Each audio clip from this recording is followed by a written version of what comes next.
ngayon ay nagbabalik na naman ulit tayo, no? Kung saan ho kayo naroroon, magandang umaga, magandang tanghali at magandang gabi sa inyong lahat, ano? Masayang araw ho ng Biyernes sa inyong lahat. At kung nasang sulok ho kayo ng mundo, ay kamusta ho kayo at ingat ho kayo lahat dyan, ano? Ay ito, kuwan ho tayo, pauwi na ho tayo. Pero siyempre, dadaanan muna ho natin ang mahal na Reyna sa kanyang trabaho, ano? At tayo ho ito, masaya na naman. At 2 araw na naman ho tayong walang pasok, ano ho? At kinabukasan ho ay Sabado, no? May panahon na naman ho tayo para sa ating pamilya. Siguro mamayang gabi mag-movie marathon na naman kami at Biyernes, ano ho? Tapos pero bahala na, pwedeng magbago. Siguro baka mag-grocery na naman kami dahil Biyernes ngayon eh. Bahala na ho, pagdating ho ni mahal na Reyna, pag nakausap ko mamaya, ano ho? At mamaya ho tayo mag-shoutout at mamaya ho tayo magbabasa ng comment, ano? Ay siya, kamusta ho kayong lahat?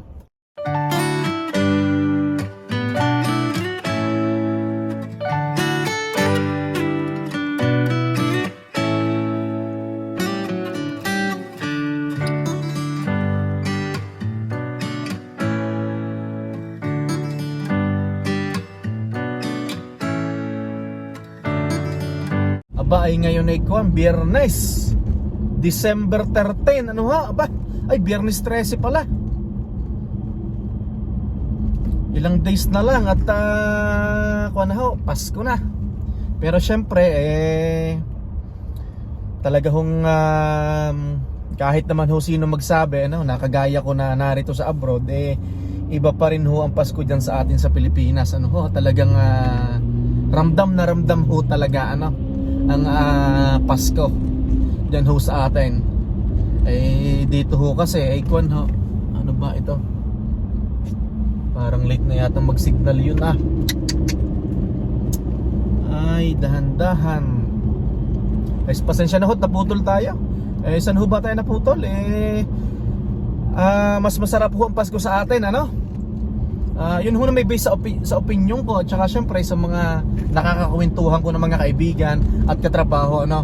Ang Pasko sa atin sa Pilipinas ay wala hong kasing saya, walang katumbas, ano ho, ano? Dito ho, okay din naman kami. At syempre kahit pa paano na dito ang aking nanay at tatay nagbabakasyon, masaya ho ang ating Pasko, ano? At pero syempre gayon pa man, syempre miss ko na ho din ang aking mga kapatid, ano, ang aking 3 kapatid, tapos ang aking lola, yan. Tapos ang aking mga pinsan, mga tiyuhin at tiyahin, yan. Miss ko na ho rin. Ang topic natin ho ngayon ay regarding ho sa comment ng ating subscriber, ano. Talaga ho medyo, paano ba sabihing medyo, hindi ko alam kung magandang basahin o hindi ko alam kung pangit basahin para ho sa ating lahat. Mamaya ho tayo magbasa ng comment, ano ho. At ang ginagamit ko ho na pagbabasa ng comment ninyo ay kuwan ho, cellphone ho ng mahal na Reyna. Ay doon ho sa mga bago sa ating channel, ano ho, pwede ho makisuyo sa inyo. Paki-comment ho kung mga taga saan kayo at para ho malaman natin kung saan ho nakaabot ang video, ano ho.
nanakaw. Nasungitan tayo ng mahal na Reyna. At hindi daw ako nagbabasa ng text. Ay parang kanina pa yata nag-out ng maaga. Ay aray na, din na nga.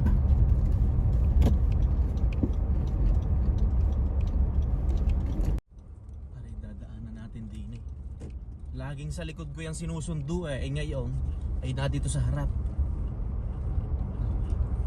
Baka ito may sapak biyernes na biyernes eh. Walang kamarites ngayon ha.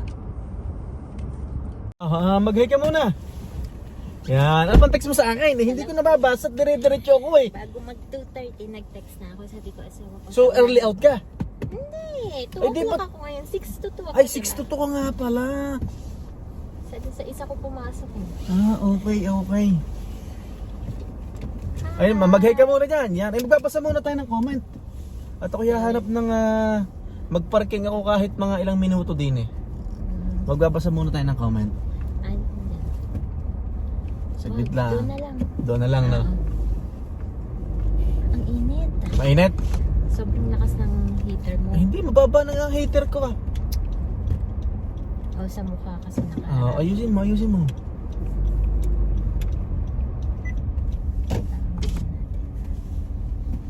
Yan, magbabasa muna ho tayo ng comment ha. At saan ba YouTube natin? YouTube, yun. Kamustahin mo muna sila. Tawa ka lang ng tawa eh. Nag-hi ka na ba? Ngayon paligwan, Friday the 13 na no?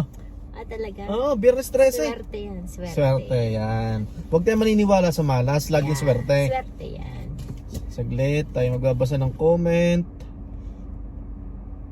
Ang Mahina malas yata ay- wifi mo. Ang malas ay nasa isip lang ng tao. Oo nga na. Ito, dito ako magbabasa ng comment. Nakakilala po sa akin. Nahihiya Ano pangalan ako. mo? May nakakilala sa editor sa trabaho mo? Hindi ko siya kilala eh. Hindi ko nga siya kilala. Hindi ko alam kung estudyante siya o nag-work siya dyan. Hindi ko alam. Basta nakatingin lang siya sa akin kanina. Hello po, kung nanonood ka man. Ito may nag-comment dito. JM, mas okay po yung hindi nag-a-upload palagi. Yung ibang vloggers kasi nakakaumay na. Araw-araw nag-a-upload tapos pare-parehas lang yung topic. Chismis lang at walang natututunan bago. Hahaha. Congrats sa work anniversary boss. Maraming salamat po Sir JM. Shout out kay Maring Ruby, asawa ni paring Jason. Hello, Mars! Yan, hello Mars. Ingat kayo dyan sa Calgary. Nestor Montañez, ingat kayo lagi sir. Yan. Tapos pre, 1 year ka na pala. Set up mo na ang group retirement savings mo. Siguro taga Sintas siguro baka taga ibang kwanto, ibang Sintas or ibang kwan ano. Ako na po ito. Maraming salamat po sa paalala. Bali, na set up ko na po. Yan. Maganda rin yung company namin ito dahil may tama tong sinabi ni sir, mayroong retirement. Yan. Pero matagal na yung nakaset up. Alam ko matagal na eh. Tinutulungan ako ng HR ko eh, ng HR namin. Yan, kasi Pilipino yung HR namin, maayos naman siyang makipag-usap lagi. Okay. Yan, mabait. Watching from Brantford, Ontario. Gusto namin ni Mrs. ang mga vlog mo. Keep it up. Florencio Saluta. Shout out po sa inyo at maraming salamat po. Donesa family, congratulations. Silent viewers from Winnipeg. Si Richard Dorongan. Yan. Pa-shout out po. Lapus, Milton, Ontario. Kit Lapus from Milton. Ayan, okay. Congrats. Fidela Muete. Merry Christmas, Merry Early Christmas from Arizona. Nora Fuller. Yan. Subscriber natin yan. Hello po. Ayan siya, Si Miss Risa. Miss Risa de Guzman, congrats sa iyo at sana maraming taong pang itagal sa trabaho. Maraming salamat po, Ma'am Risa. Ito siya yung nakakita sa akin. Okay. Si... Label. Miss Label Dileso. Ito po yung nakita niyo ba? Si Mahal na Reyna? Deliso. Deleso. Deliso. Ay, si Mahal na Reyna nga yung nakita ko kanina sa Lister sa hall dining. Kala ko kamukha niya lang. Hi po, working din po ako sa... hindi siya estudyante, working, no? Hindi, may hinahanap akong comment, saglit lang. May hinahanap akong comment eh. Alin? Hindi, yung may natatawa ako sa comment nito eh. Ito yung ating topic ngayon. Watching from Vancouver. Nova Scotia. Ayun, watching from Nova Scotia. Alin? Nabanggit ko na ba? Jepoy, parang na-shoutout ko na to. Hello, always watching your episode, kabayan, from Halifax, Nova Scotia, Tubong Lima, Batangas. Shoutout ko na yan. Shoutout na po. Ay. Tapos ano ba ba? Parang may... Na-shoutout mo na lahat yung nandiyan. Oh. Oh. Ito Ano may ba ang topic mo ngayon? babasahin ko muna. Ito ang topic natin ngayon, oh. May mga Pinoy ba na sip dyan sa Canada? Uso daw dyan. Oh. Yan. So, medyo nakakatawa, ho. Ano? Ikaw muna, mahal na Reyna, yung real talk. Yung totoo talaga, may mga Pinoy bang sip-sip? Based doon sa mga experience mo dati, o hanggang sa kasalukuyan, meron. Ay, syempre, hindi kompleto ang team kapag walang sip-sip. Yan. Pero syempre, gusto kong ipagtanggol yung ating mga kapwa Pilipino. Hindi lang naman Pilipino. Tama. Yes, may mga iba rin, ano. Yun nga lang minsan Hindi ho. lang Filipino ang sip-sip. Oo. Oo, hindi Yun nga lang ho ang katotohanan. Minsan kasi pag nalaman natin na kapwa Pilipino yung sip-sip, parang masakit sa atin. Yes. Yan kasi naramdaman ko ho yan sa mga dati kong trabaho. Pero itong comment ni Sir, Dahil may gusto. hindi ko lang to kung babae o lalaki. Dahil May mga Pinoy ba dyan na sip-sip? May mga Pinoy ba na sip-sip dyan sa Canada? Uso daw dyan. Ang katotohanan ho, para sa aking opinion, meron po. Talagang hindi mawawala. hindi po mawawalan. Ano ho? Kaya nga hindi kompleto ang barkada pag walang sip-sip. Yan. Pero gaya ho ng sabi ko kanina, hindi lang ho naman Pinoy. Ipagtanggol ho din naman natin ang ating lahi. Yun nga lang ho, hindi ho mawawalan. Hindi mawawalan na parang ng taong kala mo shareholder ng kumpanya. Yan. Kasi sa hindi ho nakakaalam, marami na ho din kami napagtrabahuhan dito sa Canada, ano? At may mga naging part-time ho din kami. Talagang minsan ho kasi ang isang tao pag sip-sip ay halatang halata ho naman talaga. Di ba? Mapapansin mo yan na talagang halatang halata. At dahil syempre talagang Meron kasing gustong pumapel sa Mm. amo mo, sa manager mo. 'Di ba? Merong gustong pumapel, merong gustong umangat ang posisyon. 'Di ba? Yun ho, Hindi mawawala. paki-comment na lang ho kung anong inyong opinion. Pero ho, ang katotohanan, ayaw ko maging plastic. Yung sinabi din naman ng mahal na Reyna na meron ho din talaga tayong mga kapwa Pilipino. Ano ho? Hindi ho mawawalan. Pero gusto namin ipagtanggol, hindi lang ho Pinoy. Ayaw ho namin magbanggit ng medyo parang specific, pero hindi lang ho Pinoy. Yeah, May mga ibang lahi ho tayo na parang nakakatrabaho at nakakasalamuha. Ano ho? Ayun nga lang ho, gaya na sabi ko kanina, masakit ho pag nalaman natin na kapwa Pinoy ang nagsisip-sip. Ano ho, talaga hong bilang isang ito, talaga hong halatang halata ho naman sa trabaho pag ang ating katrabaho ay sip-sip. Yan ho naman mabilis kumalat 'Di ba? Mahalata mo yan kasi siyempre marami na akong naging katrabaho na pinagchichismisan yung sip-sip. Yan, naku, talagang Tsaka halata mo sa kilos, sa pananalita, 'di ba? Yan, Kung paano siya makitungo. So, ito pong mga nalabas ho sa bibig ho namin, based ho sa amin experience. Ano ho? Hindi ho kami nagmamagaling. Ano ho? Siyempre, paki-comment na lang ho ba kung anong mga naobserbahan nyo. Ito ho, based lang ho sa aming experience. Pero natatawa talaga ako sa tanong nito. Shoutout ho sa inyo. Kasi na pangalan nito ay username. Parang hindi, naka-username siya So, wala ho siyang pangalan o kaya kasi di ba wala siyang pangalan sa YouTube, ano? Na mismo pangalan para ma-shoutout natin. Wala ho namang masama sa comment nyo. Hindi masaya sa trabaho kung walang sip-sip. Yan.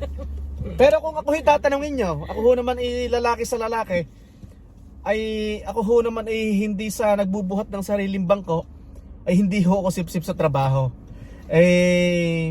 Naranasan ko ho na ako ang isinusumbong. Yan, siyempre minsan may mga pagkakamali tayo sa mga nakaraang trabaho natin na aminin ko na, minsan hindi tayo dati nakakapasok kasi nakakainom. Tapos malalaman na lang basta ng amo mo na nag-inom ka. So alam mo na agad kung sino mga nagsabi. So, yun ho, mga example lang yun ha, pero ayoko hong maging perfecto, no? Pero sinasabi ko ang sa sarili ko, hindi ako nagbubuhat ng sariling bangko, talagang maprinsipyo ako maprinsipyo ako, hindi ho ako sip-sip sa trabaho. At ako ho'y medyo talaga ako ho'y napalag. Ayoko na lang hong magkwento. Iba ho din ang ugali. Iba ho yung ugali ko sa trabaho. At medyo may pagka nasunod ho ako sa amo, nire-respect ko yung mga amo. Pero minsan ako inapalag minsan sa mga katrabaho ko na parang bossing masyado, tapos halata mo talagang sip-sip. Tsaka Yan. yung pagiging sip-sip nung kapwa natin katrabaho, makikita mo kung sinisilip palagi yung mali mo, tapos isusumbong niya sa So yun ang amo mo. naranasan mo. Oo, Yan. talagang hahanapin niya yung mali mo, isusumbong. Yun. Pero ako hindi rin ako papatalo Yun ayun, tao lang ho tayo. Tao lang. Dumaan ho din sa tagal-tagal na namin dito sa Canada. Dumating na din sa punto na nakikipagsagutan ako sa mga nakaraan kong trabaho. Yan. Kasi hindi naman ho may iwasan Tsaka hindi, meron din naman kasi talagang katrabaho ka na ayaw sa'yo. Kumbaga, ikaw may katrabaho kang ayaw sa'yo, ayaw din sa akin, gano'n. Hahanapan ka talaga ng mali, tapos sasabihin sa amo mo, 'di ba? Kahit wala namang kuan, Yan. Kung ano nung sasabihin hanggang sa parang, alam mo yon, chismis, gagawa ng mo, 'di ba? Dahil ayaw niya sa'yo. Pero syempre, gaya ng mga napapanood natin sa pelikula. Syempre, minsan nakakapanood tayo ng mga Filipinos movie na kapwa Pinoy, inilalaglag yung kapwa Pinoy, mga ganon. Buti sana minsan kung totoo minsan kasi nungalingan yung sumbong sa amo. Doon ho tayo nasasaktan. Sino natawag? Si Maring Sheila? Mamaya mo na lang replyan. Nagtanong kasi. Sige, mamaya mo na lang replyan. Yan. Shoutout sa'yo, Maring Sheila. May sasabihin ka ba? Wala na? Wala. Yun po, gaya ng sabi ko kanina, okay sana kung yung isinusumbong ay totoo. Minsan kasi hindi totoo. Para kasing yung yung mga sip-sip na tao kung mag-deliver ng salita sa amo, sa mga bisor, sa mga manager o kaya sa mga owner ng kumpanya, parang too much na, di ba? Wait. Ano? Kailan? Hindi ako makapagsalita. Hindi nila nalalaman na natatapakan na pala nila yung kapwa katrabaho nila. Parang hugot na nangyayari sa'yo Hugot ba yan? No, hindi. Di naman. Hindi naman. Pero Ako pa ba? Yun lang po. Matapos ako sa trabaho, hindi ako papatalo, lalo na nag-isa ako ditong Pilipino. Nag-iisa ka Hindi, may Pilipino ka kasama dyan? O ibang department? Wala. Wala na? Wala. Yun. Wala. Mag-isa lang akong Filipino. Ayun, tama ho din naman yung sabi ng mahal na Reyna. Minsan, wag ho din tayo magpatalo sa mga iba nating Pag katrabaho. alam mo po kasing tama kayo, yun. bakit kayo tatameme? Yun ang ipagtanggol nyo yung sarili nyo. Yun ho minsan ang kaya minsan ako hindi naman sa mainitan ng ulo. Pag ho kayo nasa tama, talagang ipinaglalaban ko. Ayaw ko na lang ho magkwento at baka ho kayo mayabangan sa akin. Syempre, tayo ho na may nasa hustong edad na. Tayo ho naman may kakayahanan na ipagtanggol ang ating mga sarili. At ako'y isang tatay na. Syempre ho naman, talaga, mahirap naman talaga na konsintihin mo yung mali. Pag alam mong wala akong ginagawang mali, ipagtanggol mo yung sarili mo. Yes. Kasi yung mga sip-sip talagang talagang ang kwento niyan sa ibang tao, sa boss, sa bisor, sa manager, ay too much. Tsaka kung alam mo naman na tama ka, bakit ka paaapi? 'Di ba? Ba't ka paaapi dun sa taong alam mong mali yung sinasabi about sa amo mo, dun sa mga isinisip-sip? Pag syempre, kahit nag-iisa ka, kailangan mo ipagtanggol yung sarili mo, 'di ba? Huwag kang dahil mas mataas sila sa matatakot ka. No, nasa Canada ka, 'di ba? May rights ka, 'di ba?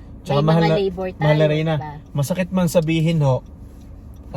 man sabihin parang napapansin ko parang yung ibang Pinoy o kaya lahat tayong Pilipino, parang nature na talaga yung ganun na parang nasa ugali natin na minsan hindi pala minsan. Sabihin natin minsan magsusumbong tayo sa amo, isusumbong natin ang kapwa Pinoy para mas talaga mapabuti lang tayo.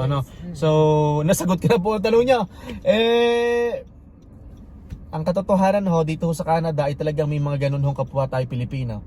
Pero gusto kong ipagtanggol ang Pilipino ay may mga ibang lahi ho din na talagang obvious ho din. Ano pa sabihin mo? Wala ka na masabi? Ako, yan. Wag ka mo muna i-text si Maring Sheila tayo nagbablog. Yan. Eh siya, ilang days na lang bago magpasko. Ngayon December 13, araw ho ng Biyernes. Ano, may lakad ba tayo mamaya? Mag-grocery ba o ano?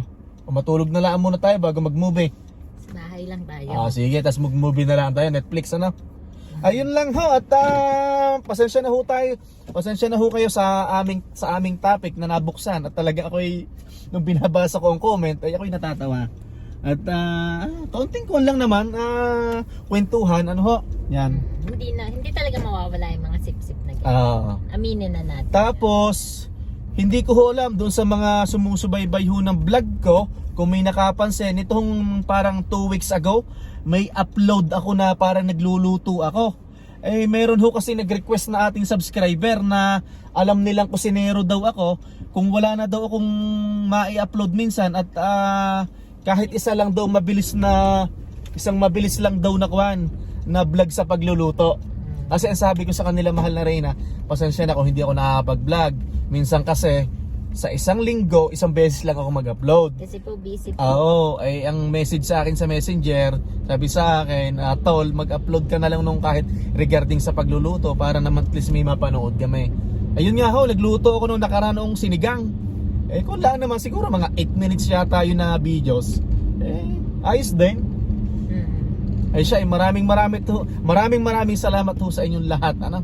At ang hiling ko ngayong Pasko ay sana'y healthy tayong lahat ano. Kahit tayo'y kapuso pera sa salapi at hindi tayo kompleto pag kumain sa araw ng Pasko ay sana ho tayo'y healthy ano. Paano hindi kompleto kasi iba nasa yung iba bansa. nasa abroad, yung iba hindi makauwi ng probinsya, nagtatrabaho sa Maynila, di ba? Yung ganun, kaya ako nasabi na hindi kompleto, di ba? Makulimlim. Oh, naku, alanganin ang ba't nga mga Maraming tao dito hindi marunong mag-signal. Oh. No? Kwan ho, minsan ang napapansin ko dito pala ay late sila hong mag-signal. Dahil nung ho ako may sinamahan ho ako na sa driving lesson ho, ay ang nadinig ko ho doon sa instructor 20 meters before ay dapat kailangan mo na mag-signal. 20? Oh, 20 meters. Alam ko, sabi mo 20 300. meters. 20 meters. Basta ako, malayo pa lang, nagsisignal na ako. Ito ho, pauwi na kami ng bahay at tayo nakapagkwentuhan ano. Pasensya na ho kayo sa topic natin na yun at ako'y napatawa din sa comment na yun eh. Well, ba't hindi ka na yung camera na Walang camera? Sa harap yung daan tapos kita rin tayo, diba? Magkakamera ko ng gayon. O sige, magkakamera ko ng gayon. Ito ho, gamit na uli natin tong sinasabi ng mahal na Reyna. Ganito hong setup ho ng camera yung ginagamit ko. Yung mga kauna-unahang vlog ko ho, yan. Pero minsan ginagamit ko pa rin.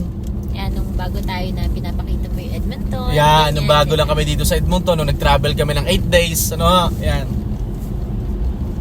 Sa nagtatanong ho pala, ito na may nasabi ko na. Sa nagtatanong nung pang-vlog ko, ito ho, DJI. Yan.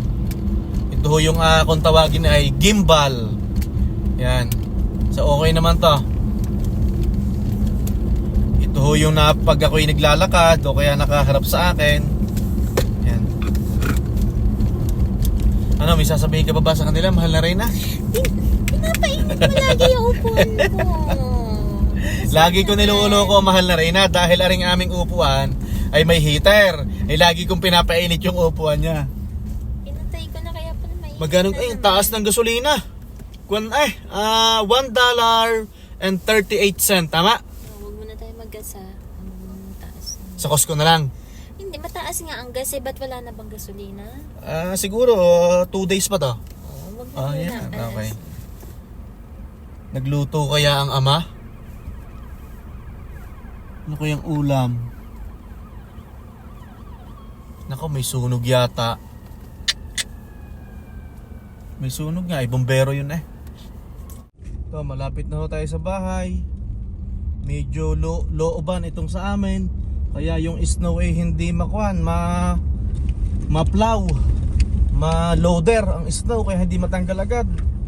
Mas priority na tinatanggal lang kuhan talaga yung kalsada, ano, yung mga main road. Ito yung kuhan, nag-i-scooter si Tutoy. Yan. Yeah, it's okay, it's okay. Yeah.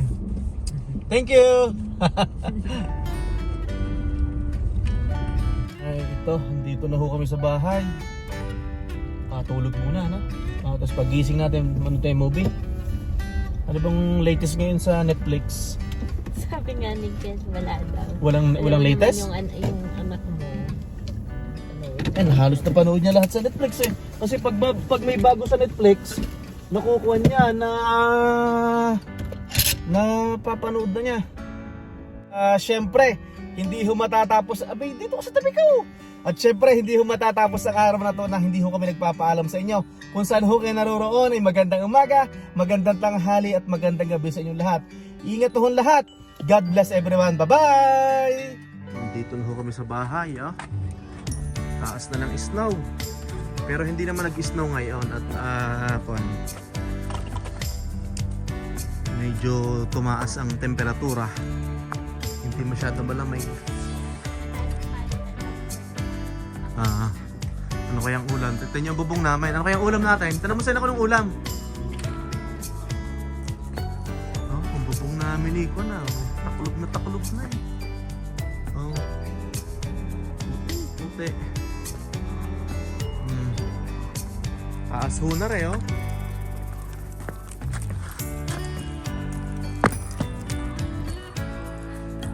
Merry Christmas! Palapit na ng palapit ang Pasko.